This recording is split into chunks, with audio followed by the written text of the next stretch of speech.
Welcome to the Deep Dive. Our mission here is simple: to give you the most essential, actionable knowledge from dense source material, cutting out the fluff so you can be instantly well-informed. And today, we're undertaking a deep exploration into the mechanics of effective thinking.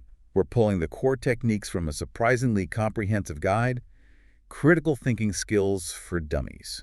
That title it's almost ironic, isn't it? Because what we're dealing with today it's far from basic. Right. We're not talking about learning formal logic symbols or, dry academic language. We're treating critical thinking not as some philosophical subject, but as a practical, transferable skill set, a toolbox you can take absolutely anywhere. Absolutely. And the source material really emphasizes that this skill set isn't siloed. It's not just for academics. No, not at all. Whether you are in a boardroom discussing an investment, a university lecture hall dissecting a novel on a design team, or, even if you're a nurse making critical split-second judgments, the quality of your decision-making hinges on your ability to think critically. It's the difference between merely having study skills like knowing how to take notes and knowing what sharp, relevant insights to capture when the real-world problem has no obvious formula.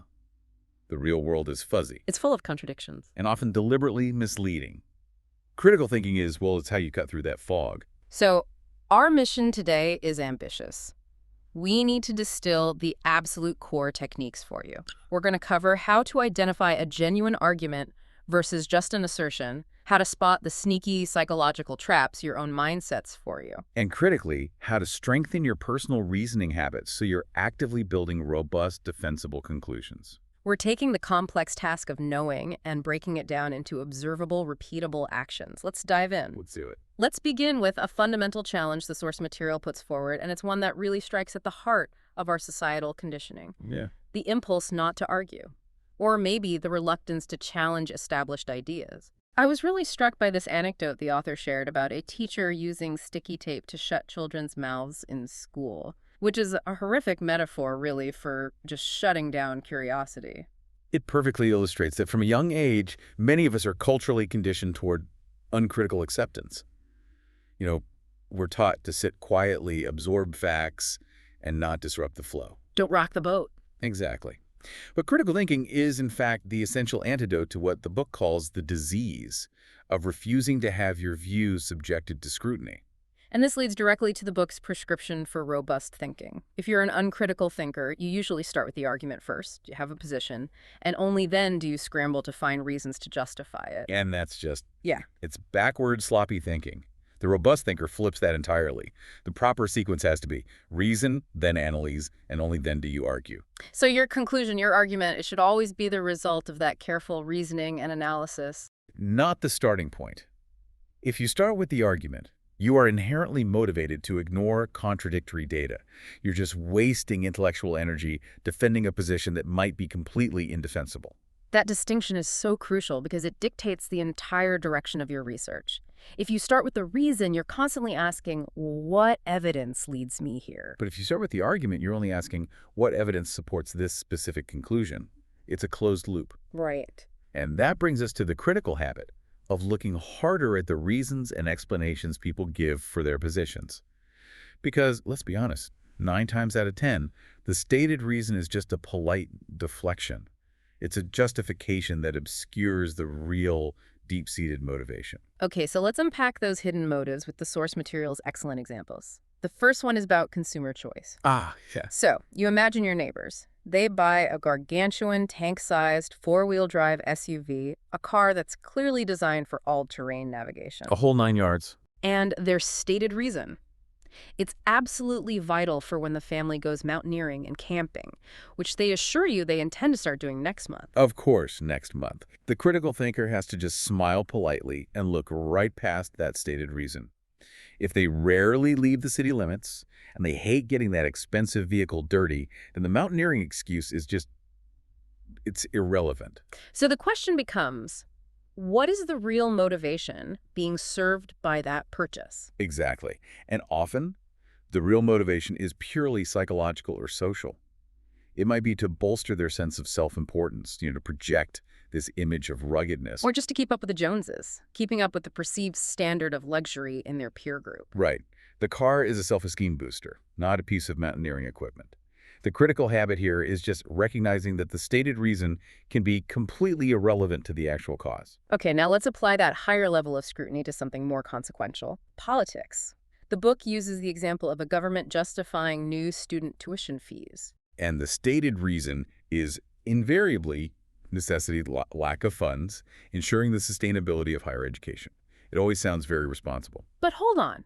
The source material points out that the modern fee system, with its complex collection, its means testing, all the administrative overhead, it often costs more to operate than the previous, simpler, universal grant system it replaced. Exactly. Yeah. So if the economic justification, the whole we're doing this because we lack money argument, is flawed, the critical thinker has to look for a deeper political motive. What could that be? Well, could the true aim be dismantling, piece by piece, the political edifice of the welfare state? Could it be about shifting the burden of costs from the state to the individual, regardless of the overall administrative efficiency? So again, we're not judging the policy itself, but we're demonstrating the necessity of constantly looking for the why behind the what, especially when the numbers they give you don't really withstand scrutiny. Precise. So once we've accepted the need to constantly challenge external reasons and look for these hidden motives, we have to look inward. We need to assess our own default thinking habits. The book leverages C.S. Peirce's typology, which is just a brilliant way to define what a genuine critical thinker is not. Peirce identified 3 distinct approaches to forming and holding beliefs, and 2 of them represent these fixed, uncritical mindsets. The first type, the sticklers, they're pretty easy to spot. They form a belief and they stick to it tenaciously. They treat their beliefs like armor. They are masters of confirmation bias. They will aggressively find facts and data that support their original view, but they simply refuse to look at, or they just dismiss outright, anything that runs counter to it. They mistake stubbornness for conviction. Absolutely. For a stickler, being convinced is a sign of strength, and changing their mind, even in the face of overwhelming data, is a sign of personal weakness. This attitude ensures their initial conclusion is never, ever improved upon. Then we have the second group, who are, in a way, slightly more dangerous because they appear reasonable. The system builders. These people are more sophisticated. They are willing to consider new information, but only up to a point. What's the breaking point? The breaking point is when it challenges their foundational worldview. If that new contradictory information requires them to completely dismantle their pre-existing structure, their core theory, their economic paradigm, they will almost certainly reject the data, even if it's sound. They choose the preservation of the system over the pursuit of truth. They do. I see this constantly in specialized fields. You have experts who have spent decades building up a complex theoretical model, say in macroeconomics or astrophysics. They might find it intellectually painful. Maybe even career-threatening. Career-threatening, absolutely, to admit that the foundational assumptions they built their entire career on are wrong. Scientists have to rely on paradigms to function, but that reliance can become a cage. If you challenge a fundamental assumption, the entire structure of their professional understanding is threatened. And the system builder prioritizes protecting that structure over incorporating the anomaly. So if the stickler is too stubborn and the system builder is too rigid, what is the critical thinker's stance? It's the smart, albeit uncomfortable stance. The willingness to accept at any given moment that everything you currently believe may be wrong. That's a big ask. It is. The critical thinker must be prepared to start from scratch if the evidence requires it, even if that means ending up with no working hypothesis left. That requires a kind of radical intellectual humility. It means following the evidence wherever it leads, even if it demolishes your most cherished beliefs or requires years of accumulated knowledge to be abandoned. It's the ability to say, I have no idea, and to genuinely mean it if that is where the evidence takes you. And that aligns perfectly with Einstein's view, which is mentioned in the source material, that real advances in science require creative imagination, the ability to formulate new questions, not just the technical skill to solve problems within existing and potentially flawed frameworks. That's it, exactly. Yeah. That intellectual flexibility, though, is constantly being challenged by the internal workings of our own minds. So we move now to the psychological traps we set for ourselves, the cost of fast thinking. We aren't really wired for deep, slow, critical analysis. We're wired for survival. That's so right. Evolutionarily speaking, millennia of survival demanded quick judgments.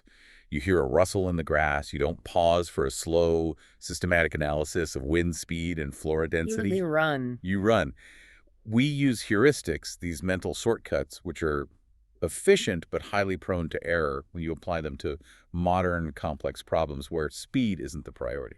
And since the vast majority of our thinking happens without conscious awareness, these shortcuts, which were brilliantly identified by Tversky and Kahneman, lead us straight into these pitfalls. The classic, most elegant illustration of this is the Linda problem. Ah, yes. A personal favorite. It perfectly exposes what's called the representativeness heuristic. Okay, so this setup is crucial for you to grasp the tension between intuition and logic. Students were given a description of Linda. She's 31, single, outspoken, very bright. She majored in philosophy. As a student, she was deeply concerned with issues of discrimination and social justice, and she participated in anti-nuclear demonstrations. Okay, so you have a very clear picture of who Linda is, and then they were asked to choose the most plausible option. 1, Linda is a bank teller. Or 2, Linda is a bank teller and is active in the feminist movement. The descriptive profile, philosophical, concerned with social justice, active, it makes her feel highly representative of a feminist and extremely unrepresentative of a generic bank teller. So my gut, my instinct screams, she must be both. Option 2. And you're not alone. 89% of university students chose option 2. But formally, logically, that is an error. It's a violation of the conjunction fallacy. Explain that. The rule of probability is ironclad. The likelihood of a conjunction, that's A and B, two specific things happening together, can never be greater than the probability of its conjuncts. So, just A, one of those things happening. Okay. Statistically, there are far more generic bank tellers in the world than there are feminist bank tellers. The set of bank tellers has to include the set of feminist bank tellers, and therefore it must be larger. So the cold logic dictates option 1 is always more likely, yet our intuition insists on option 2. But here's the brilliant critical thinking counter-analysis offered in the source material. Yes, this is the really interesting part. Maybe the fault isn't with human intuition, but with the logician's simplistic framing of the options. Exactly. The counter-argument suggests that when the logicians present the simple statement, Linda is a bank teller, the students intuitively add an implied writer, something like, and therefore she is not a feminist, or at least her feminist status is irrelevant or unknown. So the simple statement becomes implicitly, Linda is a bank teller who does not conform to the feminist stereotype. We're constantly seeking context. If we treat that missing context, whether she is a feminist or not in the first option, as an undetermined probability, mathematicians conventionally assign it a value of 0.5, a 50.50 chance. And when you run the numbers modeling that linguistic fuzziness, the calculation shifts entirely. It does. If we estimate the probability of being a bank teller, let's call it A, is low, say 0.01, and the probability of being a feminist, B, is high, say 0.9, the calculation looks like this. For option 1, bank teller and implicitly not a feminist, you get 0.01 multiplied by 0.5, which is 0.005. Okay. For option 2, bank teller and feminist, you get 0.01 multiplied by 0.09, which is 0.009. In this linguistically nuanced model, the conjunction option 2 is more likely. That's amazing. It demonstrates that true critical thinking doesn't just apply formal logic. It applies contextual awareness to the premises. It shows that intuition, which incorporates implied meaning, can sometimes be more accurate than these simplistic mathematical models that treat language as a sterile set of variables. And that need for contextual awareness is crucial because, as Kahneman also observed, humans are profoundly terrible at statistical risk assessment. We prioritize vivid prejudice or stereotypes over cold facts and base rates. Let's analyze the robber scenario to prove this statistical blindness. We have a city population. 85% of the male population is European, and 15% is indigenous. A specific street robber is identified by a witness as indigenous. The witness is 80% reliable. Meaning they mistake people's origins 20% of the time. Right. So the intuitive, fast-thinking reaction is immediate. 80% reliable witness. Search the indigenous community. This feels correct because the witness testimony is salient. It's a specific, vivid piece of information. But I'm guessing that's wrong. It's completely wrong. But let me play devil's advocate here. Why shouldn't you trust the 80% reliability? That sounds pretty definitive. Because the reliability percentage only addresses the accuracy of the witness if they encounter a person from that group. It completely ignores the base rate, the overwhelmingly small size of the indigenous population in the city. So you have to factor in the 85% versus 15% ratio. The sheer prevalence of the European population means the chances of a misidentification are dramatically skewed. Exactly. If you calculate this using Bayesian analysis, you find that even with an 80% reliable witness, the likelihood of the villain being European is still substantially higher than being indigenous. What's the actual number? The mathematically correct likelihood of the robber actually being indigenous, given that witness testimony, is only 41%.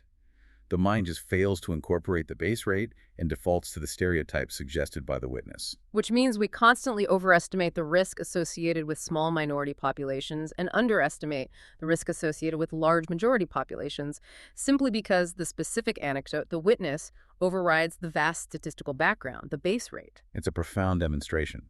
And this failure to calculate risk based on statistics connects directly to the psychological concept of stereotype threat. Stereotype threat is where expectations influence outcomes. We internalize societal expectations that are often based on the very statistical miscalculations or base rate failures we just discussed. Right. The source material cites a 1999 experiment showing the direct impact of this. A group of girls were asked to take a logic test.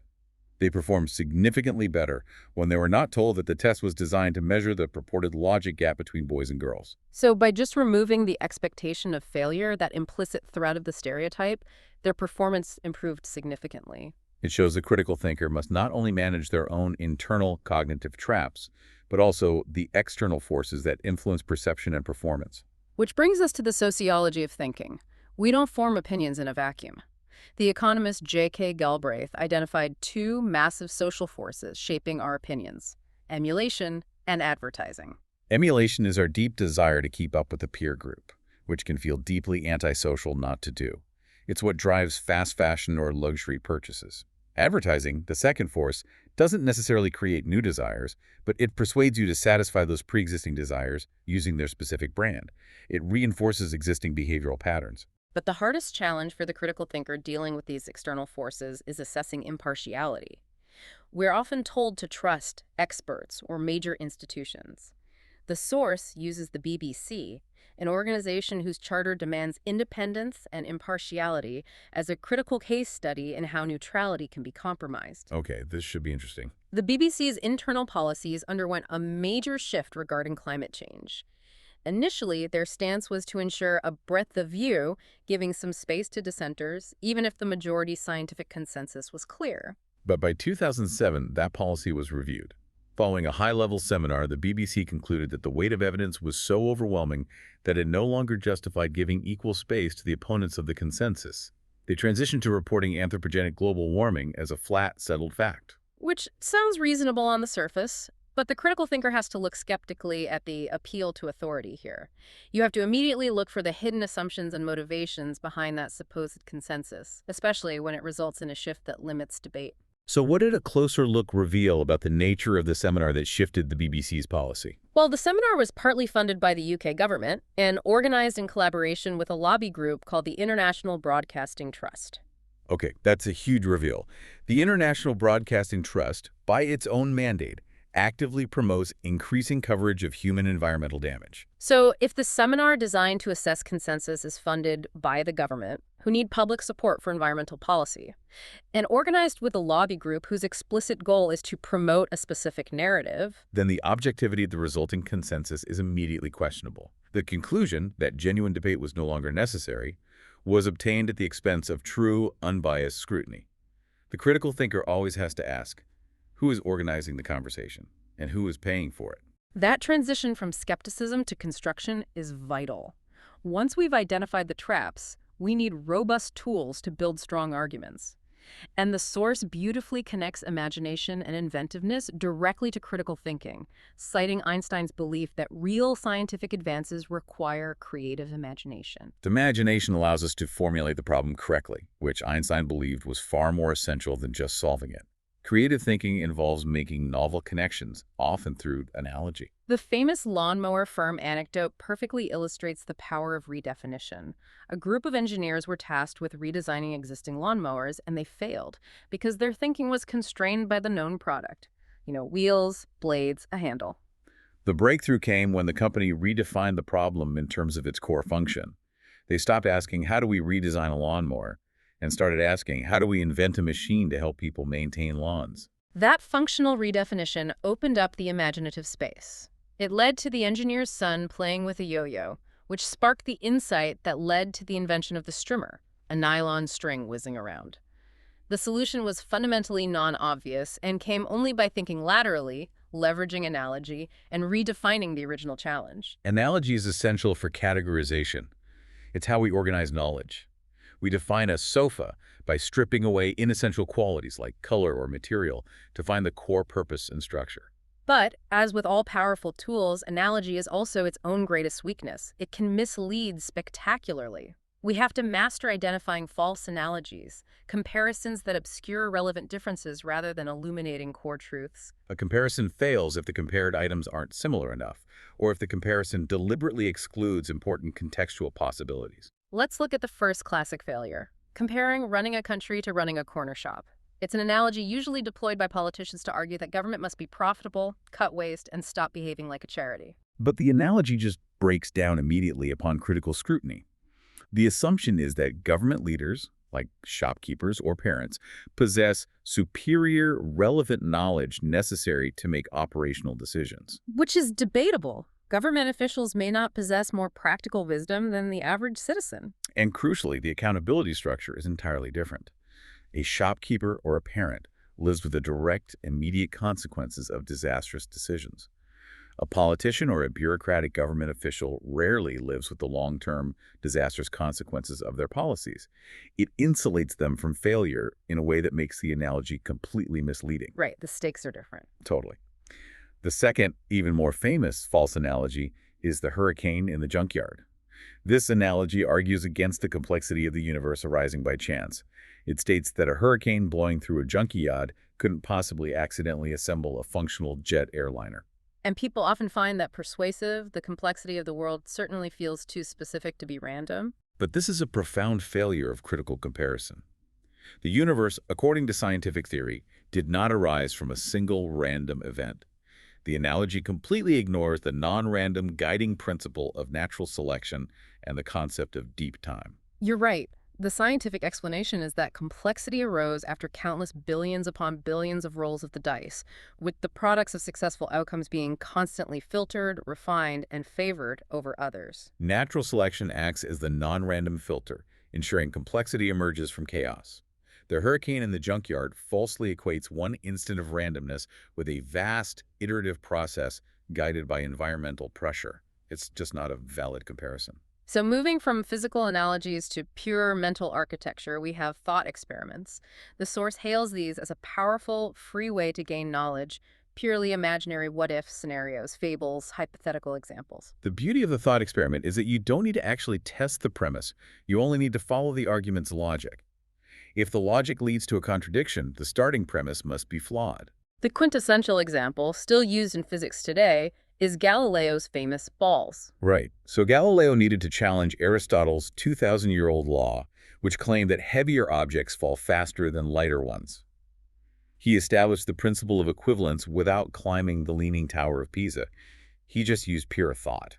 The paradox begins when you ask the simple question, what happens if you tie a light ball to a heavy ball with a string? Well, if Aristotle is right, the light ball should fall slower, acting like a parachute on the heavy ball. Therefore, the combined system should fall slower than the heavy ball falling alone. Okay, that makes sense. However, the moment you tie them together, they form one larger, heavier mass. And according to Aristotle's law, this combined heavier mass should logically fall faster than the heavy ball on its own. We have reached a logical contradiction. You can't have both. The combination must simultaneously fall slower and faster than the single heavy ball.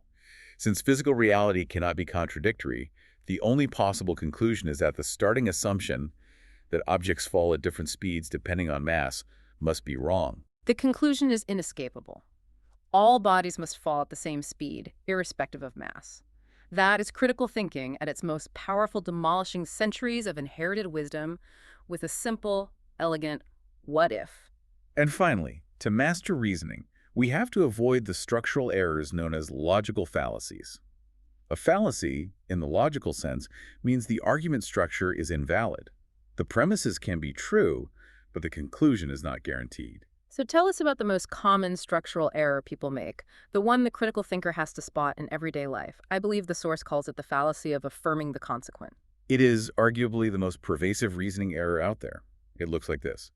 If A, then B, we observe B, therefore A must be true. Right. A is the sufficient condition for B, but B is then treated as the sufficient condition for A. The source gave the simple weather example. If it has rained A, then the pavement is wet. B, we observe the pavement is wet. B, therefore it must have rained A. The flaw is obvious in that context. B could have been caused by a burst pipe, a sprinkler, someone washing their car. But critical thinkers must spot this structural flaw when the content is less clear. For instance, in a corporate context. If the new marketing campaign is successful, A, the company's profits will rise. B, we observe that profits rose. B, therefore the new marketing campaign must have been successful. A. I see. The profits rising could have been due to a competitor failing, a sudden drop in raw material prices, or general economic recovery, entirely separate from the campaign itself. The reasoning wrongly links the correlation of rising profits with the campaign and makes an invalid causal claim. Spotting that structural error, separating the necessary conditions from the merely sufficient ones, is a fundamental step toward strengthening your reasoning and avoiding false certainty. Now that we have the logical structure in place, we need the personal skills and discipline to actually apply it correctly. Let's talk about emotional intelligence, EQ, a concept popularized by Daniel Goleman. Goleman argued that EQ, which encompasses self-awareness, empathy, motivation, social skills, often matters more for real-world success than raw IQ. EQ helps us navigate the human landscape, which is essential because critical thinking is often done in collaboration or in opposition with others. From a critical decision-making perspective, EQ is vital for prioritization. We constantly make the common error of assigning too high a priority to trivial tasks that are urgent, while neglecting important strategic tasks that don't have an obvious deadline attached. That's where self-awareness comes in. EQ helps us tune into our feelings to guide thinking, making sure we're motivated by long-term importance, not just short-term panic. We need emotional self-control too. The source's example of the snowboarder Lindsay Jacobellis is a perfect, if painful, illustration. Oh, I remember this. She was so far ahead in the 2006 Olympic final that she began celebrating her gold medal before crossing the finish line, lost focus for a split second, fell, and ended up missing the gold entirely. That momentary lapse in emotional self-control cost her the race. Critical thinking demands sustained concentration, especially when you're nearing a conclusion. Emotional management is a prerequisite for maintaining cognitive focus under pressure. Emotional management is key, and so is developing the right mindset for learning.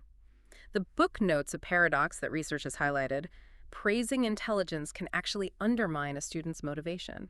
This is so critical for parents, teachers, and managers to understand. Research suggests that praising a child or a student for their ability, saying, "You are so smart," can discourage them from tackling hard problems. Why is that? They become afraid of failure. They're afraid of losing their smart laurels, and it implies that intelligence is some fixed trait that they have to protect. That fixed mindset is the antithesis of the critical thinker. The crucial mindset element is emphasizing the non-fixed nature of intelligence, that it's a muscle you can build. Exactly.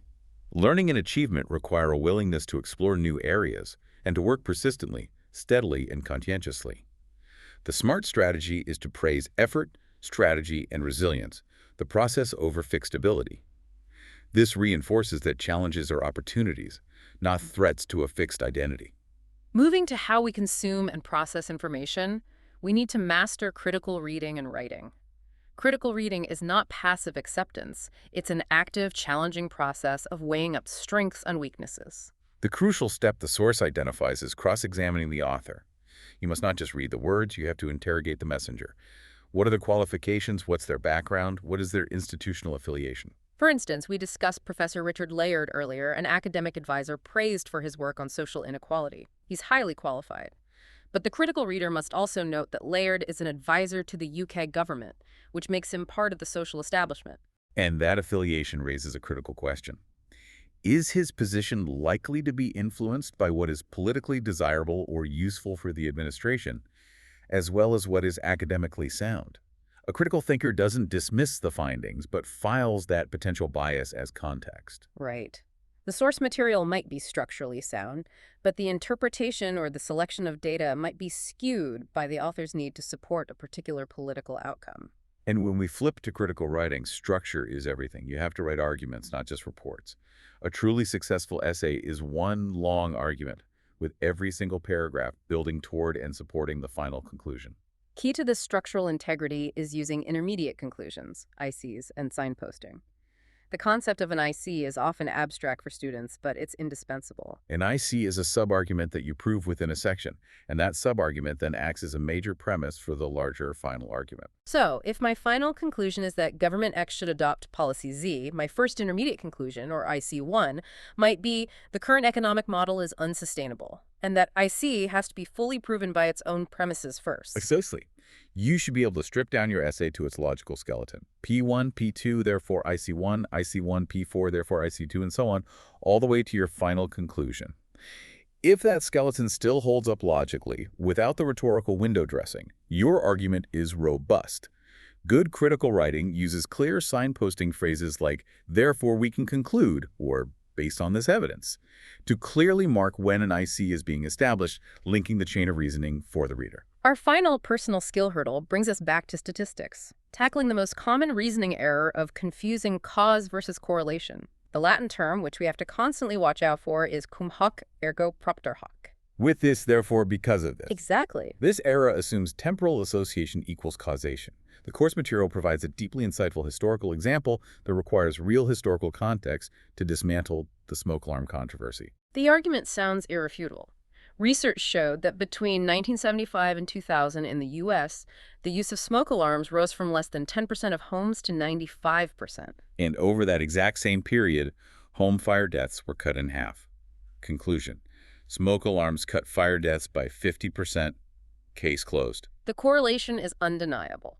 But the critical thinker has to look for confounding variables, other major changes that happen simultaneously, but which may provide a better causal explanation. And what did that historical deep dive reveal? The argument ignores the fact that there was an even steeper downward trend in fire deaths that occurred before smoke alarms were widely installed in the 1960s. So something else was already driving the numbers down. Something huge. That earlier, steeper decline had a clear cause: technological advancement. People shifted away from open fires for heating and cooking, and they replaced gas and kerosene lighting with safer electricity and solid fuel boilers. These changes fundamentally reduced the likelihood of a fire starting in the first place, thus saving lives long before the alarms were widely adopted. So the argument that smoke alarms cut deaths by half is based on a correlation that ignores the more profound earlier causal effect of changes in heating and lighting technology.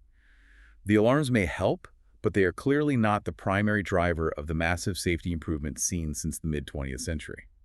The lesson is, never accept simple causal claims. Always look for the broader historical or contextual framework, because simple correlations often hide powerful confounding variables that offer a better explanation. It's a great example. We've covered a massive amount of ground today, pulling the essential tools out of the critical thinking kit. This isn't about being a logician. It's about application and discipline. Right. It means cultivating that intellectual flexibility, questioning the known facts, like Galileo did with gravity. It means challenging implied associations and stereotypes, whether you're analyzing the linguistic fuzziness of the Linda problem or assessing statistical risk in the Roberts scenario. And it means applying statistical awareness even when your gut feeling is screaming otherwise. Fundamentally, it means refusing to accept the foundational, hidden premises that underpin dangerous or unjust arguments, regardless of how elegantly they are presented. To end on the most provocative thought provided by the source material, let's return to the necessary pushback against arguments like Hitler's eugenics. When he claimed that mixing races leads to mediocrity, using a crude pastiche of Darwinian language. The most effective critical thinking response isn't just moral outrage or debating his selective biology. The deepest, most powerful critical thinking response is to expose the hidden, non-negotiable premise he demanded the audience accept up front. Which was? The right of personal freedom recedes before the duty to preserve the race. That statement is not a finding. It is a declaration, a starting assumption that subordinates the individual to a collective hierarchical goal. And if you, as the critical thinker, identify and refuse to accept that premise, the whole logical edifice that follows just collapses no matter how clever the subsequent rhetoric is. That is your challenge moving forward. Apply these tools immediately, question the authors, identify the confounding variables, and ruthlessly expose those dangerous hidden premises in the arguments you hear every day. We look forward to having you with us next time for the deep dive.